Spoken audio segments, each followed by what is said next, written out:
तो आज हम पढ़ेंगे क्लास 11वीं का 5वां चैप्टर, तो complex numbers and quadratic equations. ठीक है, तो इंट्रोडक्शन में क्या लिखा है जान लेते हैं। इन अर्लियर क्लासेस, कहता है पिछली कक्षाओं में, पहले की कक्षाओं में, we have studied linear equation, हमने लीनियर इक्वेशन के बारे में पढ़ा है इन 1 and 2 वेरिएबल, जिसमें एक या दो वेरिएबल होते हैं, and quadratic equation in 1 variable, और क्वाड्रेटिक इक्वेशन 1 वेरिएबल पढ़ रखे हैं। ठीक है, तो वी हैव सीन दैट, हमने ऐसा देख चुके हैं कि equation x square plus 1 equal to 0 has no real solution, कि जब ऐसा इक्वेशन फंस जाता है एक्स स्क्वायर प्लस 1 बराबर 0, तो इसका कोई भी रियल सोल्यूशन नहीं आता है। तो एक्स स्क्वायर प्लस 1 जब 0 है तो ये प्लस का 1 उधर जाके -1 देगा, and square of every real number is non negative. और हमने देखा है कि square of every real number, her real number का जो स्क्वायर होता है वो नॉन नेगेटिव होता है, यानी पॉजिटिव आता है, लेकिन यह नेगेटिव है, यानी ये जब एक्स का स्क्वायर है उधर जाएगा तो अंडर रूट -1 हो जाएगा। ठीक है, ये जब स्क्वायर रूट के इधर जाएगा तो एक्स की वैल्यू क्या हो जाएगी, अंडर रूट -1। सो इसलिए we need to extend the real number system to a large system so that we can find the solution of the equation x square minus equal to -1। तो हमारे पास कुछ ऐसे system होना चाहिए जो हम real number से आगे और बड़े सिस्टम को बता सकें और ऐसे सोल्यूशन का, ऐसे इक्वेशन का हल निकाल सकें। ठीक है, तो in fact the main objective is to solve the equation, तो हमारा जो मेन उद्देश्य है वो है x square plus b x plus c बराबर 0 को सोल्व करना, वेयर डी क्या होता है, डिस्क्रिमिनेंट होता है b square minus 4ac less than 0। अभी तक 10वीं कक्षा में अपने ग्रेटर देन इक्वल टू 0 वाले पढ़े थे, अब लेस देन 0 वाले पढ़ोगे। तो which is not possible in the system of the real number, तो रियल नंबर वाले सिस्टम में ये पॉसिबल नहीं हो पाता है। तो अब इनको आगे पढ़ने और समझने के लिए हमने क्या बनाया, तो वो इस चैप्टर में देखा जाएगा। ठीक है, तो अब तक आप होल नंबर के बारे में जानते थे जो 0 से शुरू होते थे, नेचुरल नंबर जानते थे जो 1 से शुरू होते थे। ठीक है, होल नंबर 0 से शुरू होते थे, और इंटीजर में 0 से इधर पॉजिटिव और इधर नेगेटिव भी चलता था नंबर लाइन पे। फिर हमें रेशनल नंबर P/Q चाहिए था जिसमें Q 0 नहीं होना चाहिए। फिर हमने इरेशनल नंबर पता लगाया कि अंडर रूट में जो P/Q के रूप में नहीं लिखे जाते वो इरेशनल होते हैं, √4 इरेशनल नहीं होता क्योंकि इसका पेयर बन जाता है तो इरेशनल बन जाता है। तो अंडर रूट वाले खासकर इरेशनल होते हैं, पाई इरेशनल होता है, और यही सारे जो ऊपर के सारे आ रहे हैं ना, rational, irrational, integer, whole number, natural number, ये सारे के सारे ही क्या बनते हैं, रियल नंबर। ऊपर वाले भी ये भी है सारे। ठीक है, फिर हमने क्वाड्रेटिक इक्वेशन भी कहीं पढ़ा था 10th में, ax square plus b x plus c बराबर 0, और जब इसको सोल्व करते हैं तो x का वैल्यू बनता है x बराबर -b plus minus under root b square minus 4ac/2a। तो ये इससे हम क्या करते हैं कि ऐसे ही क्वाड्रेटिक इक्वेशन का सोल्यूशन निकालते हैं, रूट निकालते हैं। ठीक है, फिर अभी हमने देखा कि कभी कभी एक्स स्क्वायर प्लस 1 बराबर 0 आ जाता है, तो एक्स स्क्वायर उधर जाकर प्लस का 1 -1 हो जाता है, एक्स की वैल्यू स्क्वायर है उधर जाकर रूट चढ़ जाएगा तो अंडर रूट -1 हो जाएगा। तो ऐसी संख्याओं को इमेजिनरी नंबर यानी काल्पनिक संख्या कहा जाता है। ठीक है, तो इसको शो करने के लिए हमने एक आयोटा का निशान बनाया है, इसे पढ़ा जाता है IOTA, आयोटा। तो आयोटा जो होता है वो अंडर रूट -1 होता है, यानी square root of negative integer is called imaginary number या कॉम्प्लेक्स नंबर। ठीक है, तो इमेजिनरी नंबर बोलते हैं और फिर ये आगे चल के कॉम्प्लेक्स नंबर बनते हैं। तो z बराबर a प्लस आयोटा b, अगर हम ऐसे कोई संख्या लिख देते हैं तो उसको बोलते हैं कॉम्प्लेक्स नंबर। ठीक है, तो इसमें a जो होता है ये रियल पार्ट होता है ऑफ इमेजिनरी नंबर, और जो b होता है ये होता है imaginary part of complex number. ठीक है, जो आयोटा के साथ लिखा होता है। तो आयोटा का मान होता है अंडर रूट -1 और इसकी पावर 1 छुपी होती है। ऐसे हम आयोटा को देखें तो अंडर रूट -1 है, इसे कभी भी ज्यादातर यूज नहीं करते, ऐसा रहेगा तो उसे हम आयोटा में बदल देंगे। मान लो मुझे आयोटा का स्क्वायर चाहिए, तो यानी अंडर रूट -1 का स्क्वायर करोगे, स्क्वायर करने से रूट हट जाएगा तो -1। तो आयोटा का मान आयोटा ही रहने देंगे और आयोटा का स्क्वायर -1 के बराबर हो जाएगा। फिर आयोटा की क्यू है तो इसको हम लिख सकते हैं आयोटा का स्क्वायर गुना आयोटा। आयोटा का स्क्वायर अभी अभी पता चला -1 है तो हम इसकी जगह लिख लेंगे -1 गुना आयोटा, तो गुना होके माइनस आयोटा। ऐसे आयोटा की पावर 4 देखेंगे तो इसको हम आयोटा का स्क्वायर गुना आयोटा का स्क्वायर कर सकते हैं। इसका मान -1 मल्टीप्लाई होगा तो प्लस आयोटा 1, मतलब +1। ठीक है। ऐसे में 5 का निकालना हो तो 5 के लिए हम आयोटा की पावर 4 और आयोटा गुना करेंगे। आयोटा की पावर 4 प्लस का 1 होता है गुना आयोटा, यानी आयोटा आ जाएगा। ऐसे हम आगे 6 का भी निकाल सकते हैं जो कि आयोटा की पावर 4 आयोटा का स्क्वायर बनेगा। आयोटा की पावर 4 को हम 1 लिखेंगे और आयोटा का स्क्वायर को -1, गुना होगा तो -1। तो हम कह सकते हैं कि आयोटा को आयोटा रहने दें। आयोटा का स्क्वायर -1 के बराबर होता है, आयोटा का क्यूब माइनस आयोटा होता है, आयोटा की 4 प्लस 1 होता है। फिर आयोटा की 5 आयोटा की पावर 5 दोबारा आयोटा देता है, आयोटा की पावर 6 -1 देता है। फिर ऐसे रिपीट होता रहता है 7 8 9 10।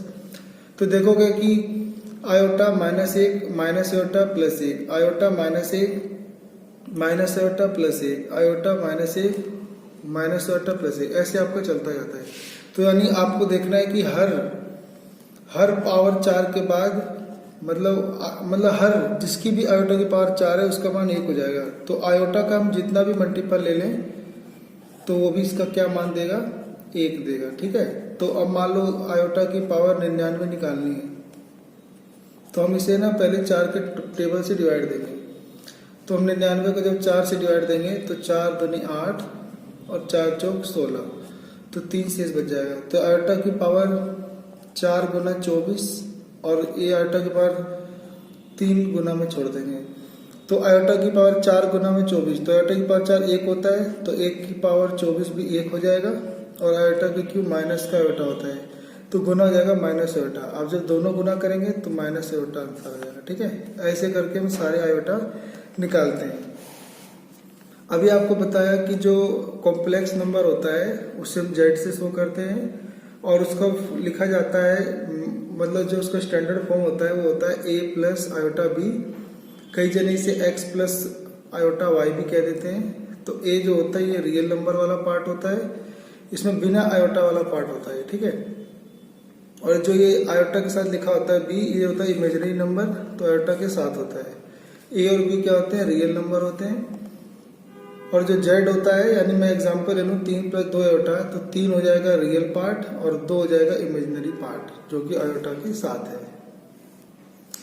तो अभी आपने जाना कि जो z बराबर हम a प्लस आयोटा b लिखते हैं तो ये ऐसे फॉर्म को बोलते हैं complex number.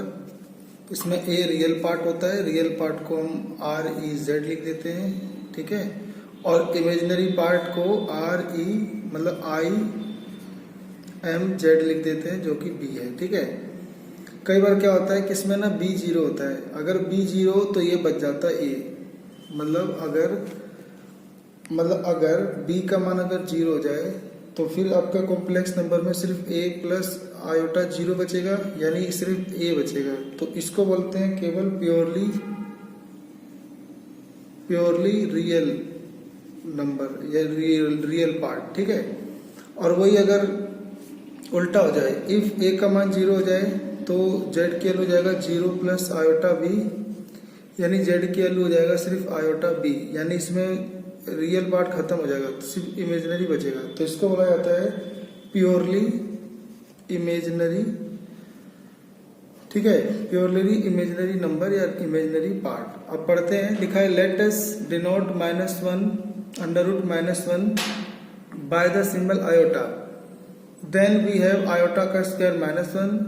This means that iota is a solution of the equation x square plus 1 x square plus 1 = 0, यानी इसका जो हल हुआ वो एक आयोटा हुआ। ठीक है।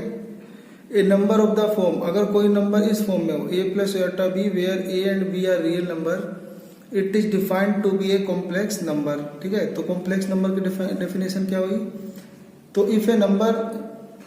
if any number is in the form a plus iota b where a and b are real number, it is called complex number. तो एग्जाम्पल के लिए 2 प्लस आयोटा 3 कॉम्प्लेक्स नंबर है, -1 प्लस आयोटा रूट 3 ये भी complex number है और ये भी कॉम्प्लेक्स नंबर है, सब एक कॉम्प्लेक्स नंबर है, ठीक है। For the complex number z equal to a plus iota b, a is called the real part and denoted by r is z and b is the called the imaginary part denoted by I am z of the complex number z। यानी a को कहा जाता है real part और b को कहा जाता है इमेजिनरी पार्ट। एग्जाम्पल के लिए z बराबर 2 प्लस आयोटा 5 में तो हम रियल पार्ट कहीं कॉम्प्लेक्स नंबर का 2 है और इमेजिनरी पार्ट 5 है। 2 कॉम्प्लेक्स नंबर तो z1 equal to a plus iota b और z2 equal to c plus iota d are equal. ये दोनों इक्वल तब कहलाते हैं जब रियल रियल के बराबर हो, इमेजिनरी इमेजिनरी के बराबर हो। तो a वाला c के बराबर हो और b वाला d के बराबर हो, तो ये दोनों इक्वल कॉम्प्लेक्स नंबर कहलाते हैं, 2 equal complex number. Example 1, if 4x plus iota 3x minus y equal to 3 plus iota minus 6 where x and y are real number then find the value of x and y। देखो यहाँ पे बराबर का निशान लिखा हुआ है तो ये भी कॉम्प्लेक्स नंबर बराबर है इस कॉम्प्लेक्स नंबर के। तो क्योंकि ये दोनों बराबर है तो equating the real and imaginary part, तो रियल पार्ट बराबर रख लेंगे और जो आयोटा के साथ इमेजिनरी पार्ट है बराबर रख लेंगे। तो हम 4x को 3 के बराबर रख लेंगे, सोल्व करेंगे तो 4 अपॉन में चला जाएगा, x की वैल्यू 3/4 आ जाएगा, ठीक है। ऐसे ही 3x माइनस वाई बराबर -6 रख लेंगे, x की वैल्यू अभी 3/4 निकली थी, यहाँ रख देंगे 3/4। तो 3 गुना 3/4 क्या हो जाएगा 9/4। अब ये उधर जाके क्या हो जाएगा माइनस और माइनस माइनस ऐड हो जाएंगे और माइनस माइनस करके प्लस का 33/4 आ जाएगा, ठीक है, सोल्व करने पे, ठीक है। अब हम पढ़ेंगे अलजेब्रा ऑफ कॉम्प्लेक्स नंबर। तो लिखा है कि in this section we shall develop the algebra of complex number. तो इसके अंदर हम क्या सीखेंगे, पहले तो एडिशन ऑफ 2 कॉम्प्लेक्स नंबर। तो 2 कॉम्प्लेक्स नंबर को एडिशन यानी जोड़ना सीखेंगे। तो लेट कर लेते हैं कि z1 equal to a plus iota b, ये एक कॉम्प्लेक्स नंबर है, ये दूसरा कॉम्प्लेक्स नंबर है z2 equal to c plus iota d। Be any 2 complex number then the sum z1 plus z2 is define as the follow. मान लो मैं इन दोनों को ऐड करना है तो कैसे जोड़ेंगे, तो रियल को रियल से जोड़ेंगे, इमेजिनरी को इमेजिनरी से, ठीक है। यानी 2 कॉम्प्लेक्स नंबर को जब भी जोड़ना होता है तो रियल को रियल से, इमेजिनरी को इमेजिनरी से। ये एक एग्जांपल के लिए कॉम्प्लेक्स नंबर है, ये कॉम्प्लेक्स नंबर है। दोनों को ऐड करना है तो पहले 2 को -6 के साथ ही ऐड करेंगे और ये आयोटा 3 को आयोटा 5 के साथ ही ऐड करेंगे। तो ये तो घट जाएगा, 6 में से 2 गया -4 और 5 और 3 8 आयोटा, तो ये आपका आंसर हो जाएगा, ठीक है। अब लिखा है कि the addition of complex number satisfy the following property. जो एडिशन ऑफ कॉम्प्लेक्स नंबर होता है वो कुछ प्रॉपर्टी को सेटिस्फाई करता है। जैसे पहली प्रॉपर्टी है the closure law. The closure law, the sum of the 2 complex number is a complex number. Example z1 plus z2 is a complex number for all the complex number z1 and z2। मतलब ये कह रहा है कि अगर 2 complex number को जोड़ें तो जोड़ने के बाद भी जो बनेगा वो कॉम्प्लेक्स नंबर कहलाएगा, ठीक है। दूसरा लॉ होता है commutative law for any 2 complex number z1 and z2। अगर हम कोई 2 कॉम्प्लेक्स नंबर लें z1 z2, उनको ऐड करें तो पहले z1 z2 को ऐड करें या उल्टा z2 को z1 से ऐड करें तो दोनों सेम आंसर देंगे। इसको बोलते हैं कॉम्यूटेटिव लॉ। एसोसिएटिव लॉ में क्या होता है, 3 अंक लेने पड़ते हैं, z1 z2 z3। तो 3 कॉम्प्लेक्स नंबर ले लिया z1 z2 z3। पहले z1 z2 को जोड़ो, फिर तीसरे z3 से जोड़ो, तो जो आंसर आएगा वो बराबर होगा। पहले z2 और z3 को जोड़ो, फिर जो आंसर आएगा उसे z1 में जोड़ो, तो दोनों तरफ का आंसर सेम आएंगे, यानी इसमें एसोसिएटिव का गुण होता है, ठीक है। The property of additive identity. तो क्या होता है एग्जिस्टेंस ऑफ एडिटिव आइडेंटिटी का मतलब कि there exist the complex number 0 plus 0 iota denoted as 0। मान लो कोई संख्या एक ऐसा स्थित है कॉम्प्लेक्स नंबर में जो कि 0 के फॉर्म में है, 0 plus 0 iota is called the additive identity of the 0 or the 0 complex number such that for every complex number z to add 0 equal to 0। यानी कोई कॉम्प्लेक्स नंबर दिया है, उसमें ऐसी क्या संख्या जोड़ी जाए या कौन सा कॉम्प्लेक्स नंबर जोड़ा जाए जो z आ जाए, तो जीरो जोड़ा जाए तो जीरो को कहा जाएगा कि ये एडिटिव आइडेंटिटी है जेड का, क्योंकि जेड में यही संख्या जोड़ने से कोई फर्क नहीं पड़ेगा, जेड का जेड ही रहेगा। ठीक है। पांचवी property, the existence of additive inverse. Additive inverse में क्या होता है कि एक कॉम्प्लेक्स नंबर जेड है, उसमें ऐसा क्या जोड़ा जाए कि वो जीरो बन जाए। जैसे 5 है, 5 में क्या जोड़ा जाए कि जीरो बन जाए, तो इसी का -5 जोड़ा जाए तो जीरो बन जाएगा। ऐसी कोई कॉम्प्लेक्स नंबर है, अगर उसका नेगेटिव कॉम्प्लेक्स नंबर उसमें ऐड किया जाए तो कट के जीरो जाएगा। तो ये जो -z है इसको कहा जाता है additive inverse of complex number z। ठीक है। तो लिखा है कि to every complex number z equal to a plus iota b we have the complex number -a plus iota -b denoted by -z is called the additive inverse or negative of z. We observe that z plus minus z equal to 0, यानी complex number plus minus complex number equal to 0, तो इसको बोलते हैं additive identity. ठीक है। यानी कोई ऐसी संख्या या ऐसा कॉम्प्लेक्स नंबर उसमें क्या जोड़ा जाए कि वो जीरो बन जाए, उसका कहलाता है एडिटिव इनवर्स। ठीक है। ऐसे ही अभी आपने एडिशन सीखा तो डिफरेंस भी सीखना है, difference of two complex number.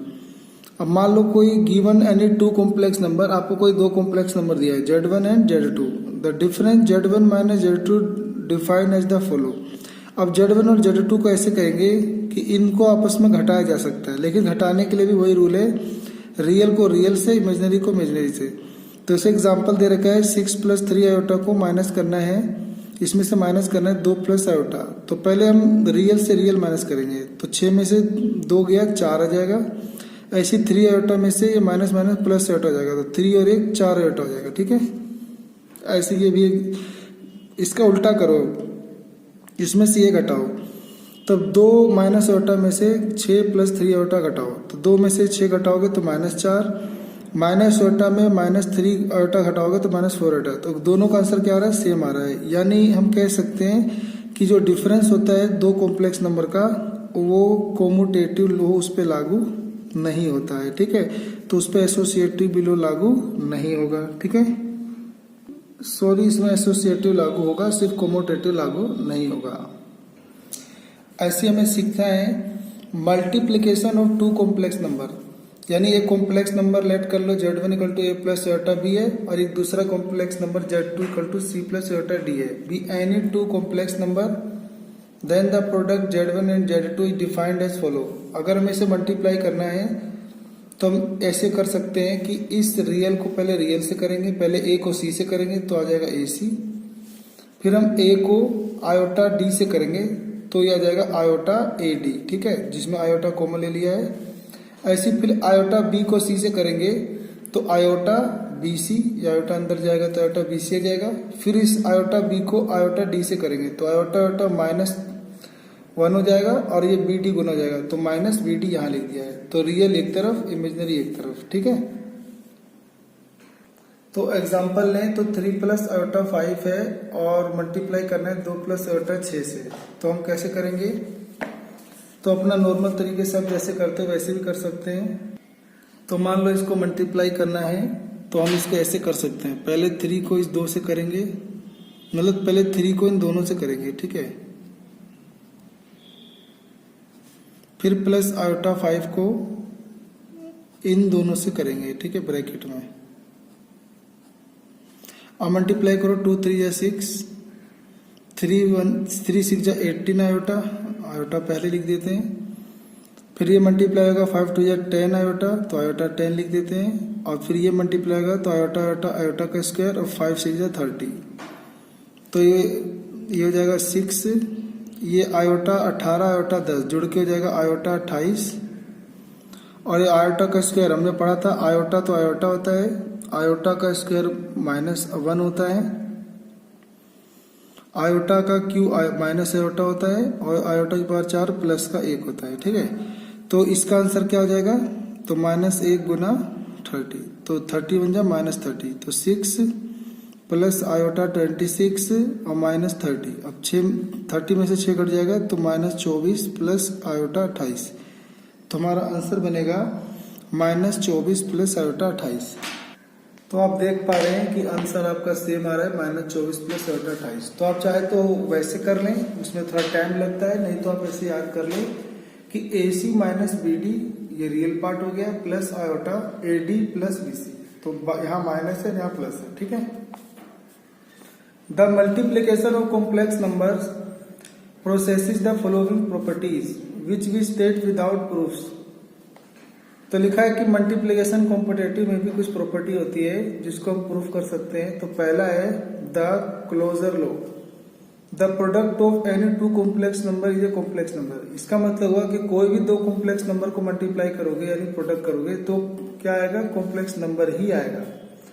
The product Z1 Z2 is a complex number for all complex number Z1 Z2।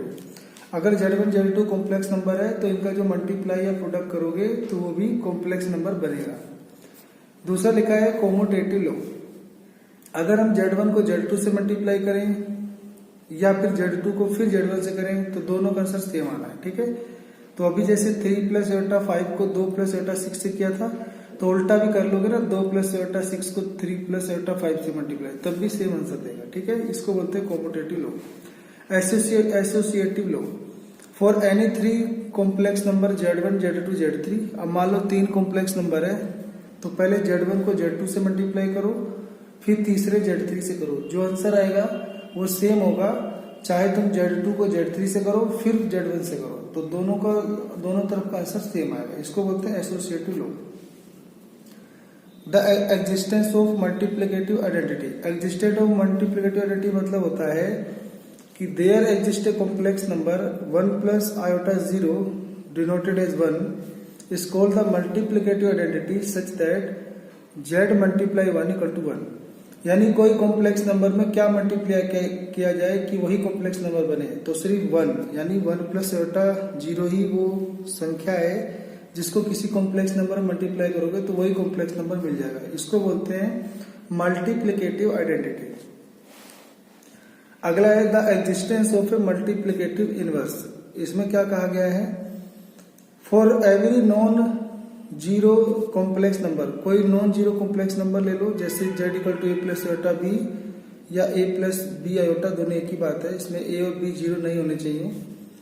तो we have the complex number, तो हमारे पास एक कॉम्प्लेक्स नंबर आएगा ऐसा a/a² + b² plus iota -b/a² + b² denoted by 1/z या z के ऊपर -1 power is called the multiplicative inverse of z। मतलब किसी z में यानी कॉम्प्लेक्स नंबर में उसका इनवर्स यानी 1/z को उसमें मल्टीप्लाई किया जाए तो आंसर 1 आ जाए, तो ऐसे को बोला जाता है मल्टीप्लिकेटिव आइडेंटिटी, ठीक है। और जो ये z है इसका -z क्या कहलाएगा, इसका इनवर्स कहलाएगा, ठीक है, मल्टीप्लिकेटिव इनवर्स। इसको एक एग्जांपल से देखते हैं अभी। तो मान लो हमारे पास क्वेश्चन है कि find the multiplicative inverse of z। हमें इस कॉम्प्लेक्स नंबर का मल्टीप्लिकेटिव इनवर्स निकालना है। तो हम क्या करेंगे, मल्टीप्लिकेटिव इनवर्स को हम z के ऊपर -1 से डिनोट करते हैं, यानी 1/z।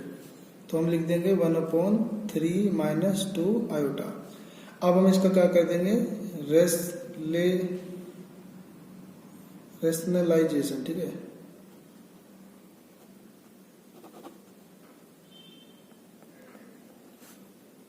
तो रेशनलाइजेशन कैसे करते हैं, 1/3 - 2 आयोटा है, तो इसे हम प्लस का लिख के ऊपर और नीचे मल्टीप्लाई कर देंगे, ठीक है।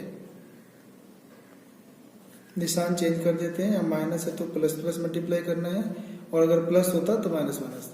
अब ये ऊपर वाला मल्टीप्लाई होगा 1, ये 1 अगर 3 से होगा तो यही रहेगा, और यहाँ पे फॉर्मूला हो जाएगा a - b और a + b। तो इसका फॉर्मूला होता है a² - b²। तो ये जाएगा 3 का स्क्वायर, ये जाएगा -2 आयोटा का स्क्वायर।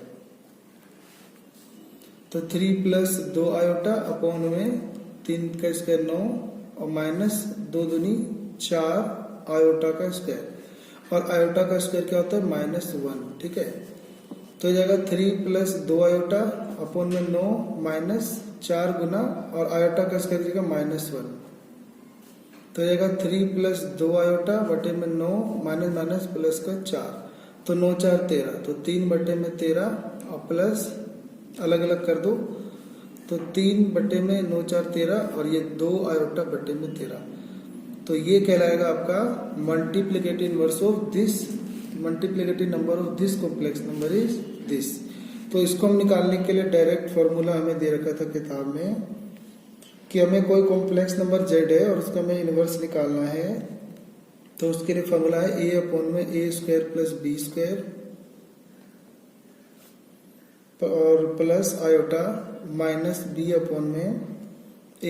Plus b²। अब ऐसे भी ये ऊपर वाली निकाल सकते थे। तो क्या दिया हुआ था, 3 - 2 आयोटा दिया हुआ था, तो आप a की जगह 3 और b की जगह ये -2 रख के अगर आप करेंगे तो यही आंसर आएगा। ठीक है, ये वाला। फिर अगला है कि द डिस्ट्रीब्यूटिव लॉ में क्या है कि 3 कॉम्प्लेक्स नंबर है z1 और मान लो ब्रैकेट में लिखा है z2 प्लस z3 और z1 को मल्टीप्लाई करना है इन दोनों से।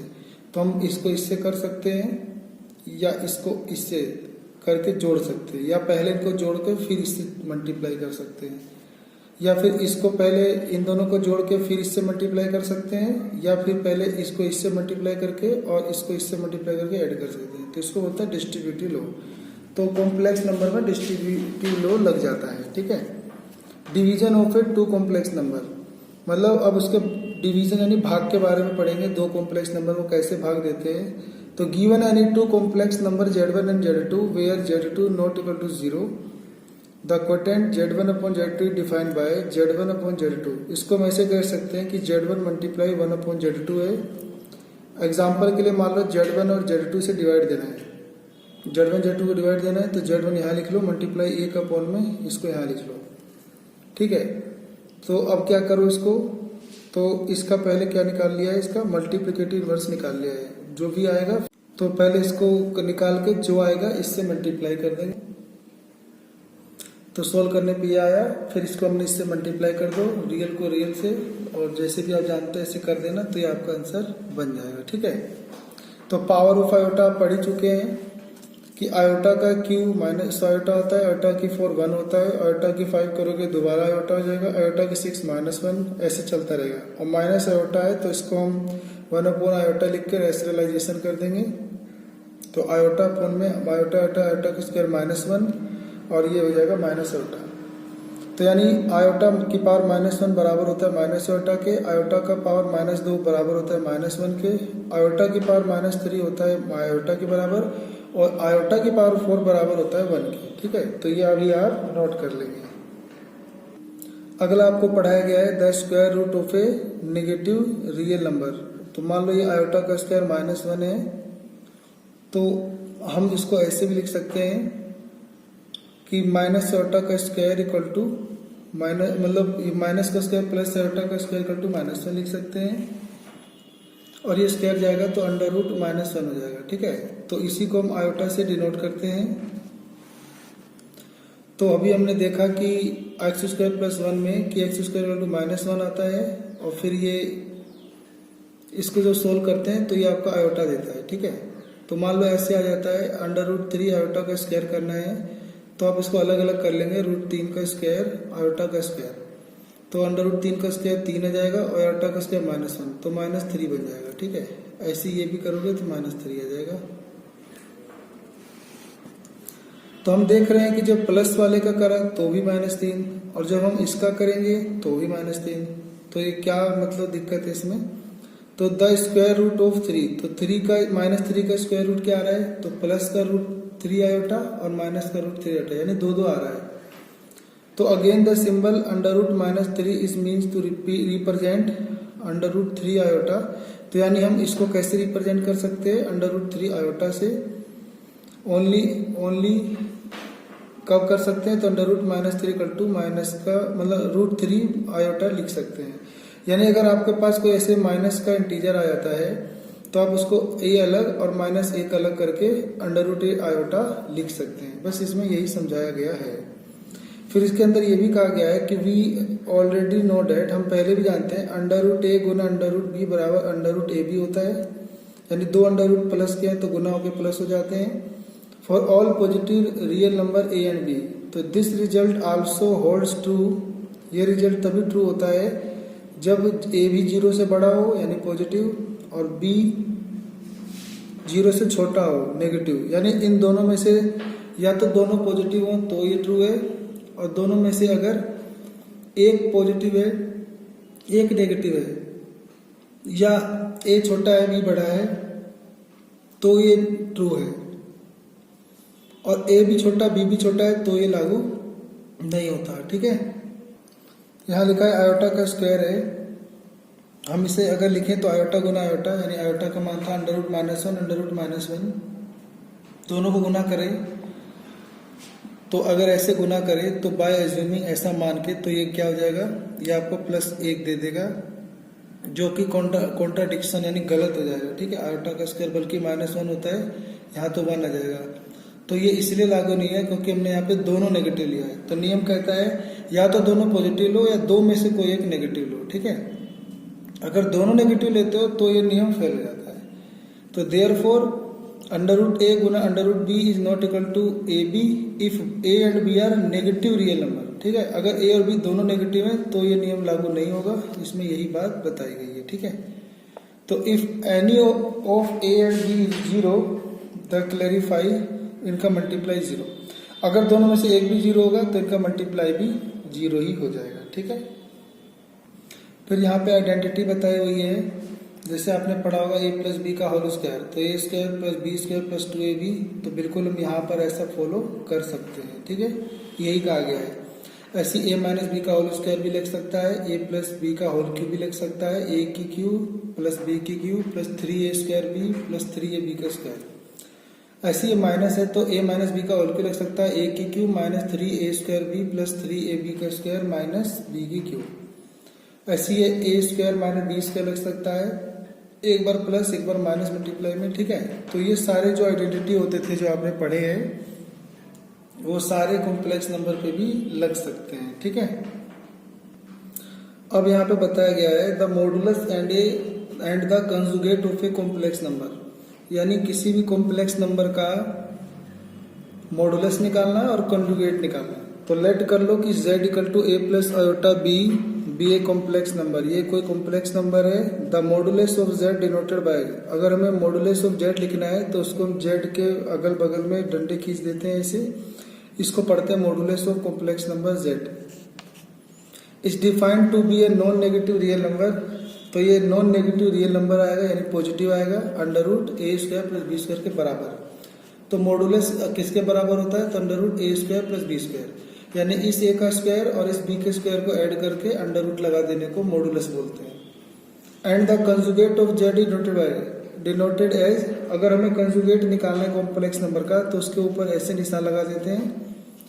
तो कॉम्प्लेक्स नंबर ये जो a + आयोटा b था, जब हम इसका वो निकालेंगे ना कंजुगेट, तो यहाँ प्लस की जगह सिर्फ इमेजिनरी पार्ट ये जो i के साथ था, अगर ये पॉजिटिव है तो नेगेटिव हो जाएगा और ये नेगेटिव होता तो पॉजिटिव हो जाएगा। ठीक है, तो यानी complex number a + iota z था, तो फिर जब इसका कंजुगेट निकालेंगे तो a - आयोटा b हो जाएगा। ठीक है, यहाँ पे प्लस था। ठीक है, तो एग्जांपल के लिए 3 + आयोटा है, इसका हमें मॉडुलस निकालना है, तो अंडर यहाँ पे 3 है तो 3 का स्क्वायर और आयोटा के साथ कुछ नहीं है तो 1 का स्क्वायर, तो 3 का स्क्वायर 9 और 1 का स्क्वायर 1, तो अंडर10।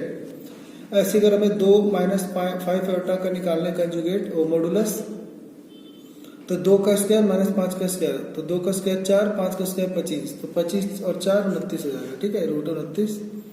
अगर हम इसका कंजुगेट निकालना है तो सिर्फ इसका साइन चेंज कर देंगे इमेजिनरी पार्ट वाले का, तो ये प्लस है तो माइनस लगा देंगे, माइनस है तो प्लस लगा देंगे, और ये माइनस है, ये अगर माइनस है ये देखो आगे कर दिया ना आगे पीछे, तो सिर्फ इमेजिनरी वाले इस माइनस को प्लस कर देंगे, इसको रियल पार्ट को नहीं छेड़ेंगे। ठीक है, इसी को बोलते हैं conjugate. Observe that the multiplicative inverse of a non zero complex number z is, तो अभी आपने मल्टीप्लिकेटिव इनवर्स देखा था कि z के -1 यानी कोई कॉम्प्लेक्स नंबर है उसकी z की उसका उल्टा कर दो 1/z, यानी z की पर -1 हो जाएगा, ये इसका कहलाता है मल्टीप्लिकेटिव इनवर्स। तो इसको कैसे निकालते हैं, तो अभी आपने देखा था कि हम इसका रेशनलाइजेशन कर देते हैं तो फिर ऐसे इस फॉर्म में आ जाता है। ठीक है, तो इस फॉर्म में जब आएगा तो इसका फॉर्मूला देखा था मल्टीप्लिकेटिव इनवर्स का कि a अपॉन में a square plus b square plus iota minus b upon में a square b square. LCM लोगे तो ये जुड़ के ऐसे हो जाएगा।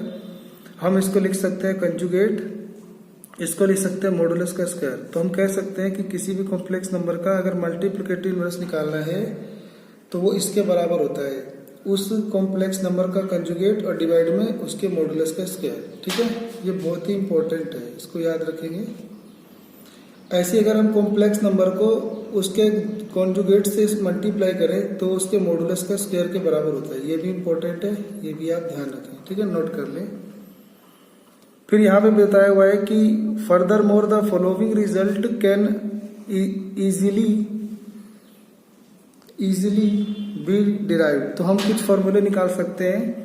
अगर हम दो कॉम्प्लेक्स नंबर को मल्टीप्लाई करके मॉडुलस निकालें या दोनों को पहले अलग अलग मॉडुलस करके मल्टीप्लाई करें तो सेम रिजल्ट होता है। ठीक है, अगर दो कॉम्प्लेक्स नंबर को डिवाइड करके मॉडुलस निकालें या दोनों को पहले मॉडुलस निकाल के डिवाइड कर दें तो भी सेम होता है। ठीक है, यानी रिजल्ट सेम होता है।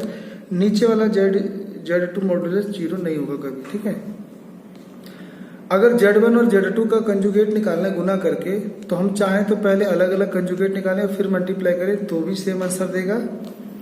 अगर हम दो कॉम्प्लेक्स नंबर को जोड़ रहे हैं और जोड़ के कंजुगेट निकालें तो हम चाहें तो अलग अलग कंजुगेट निकाल के फिर भी जोड़ सकते हैं और घटाना हो तो घटा भी सकते हैं। ठीक है, पांचवा लिखा है कि दो कॉम्प्लेक्स नंबर को डिवाइड देने के बाद कंजुगेट निकालना हो या फिर पहले दोनों को कंजुगेट निकाल के डिवाइड दे दो बाद में तो भी ये सेम रिजल्ट देते हैं। ठीक है।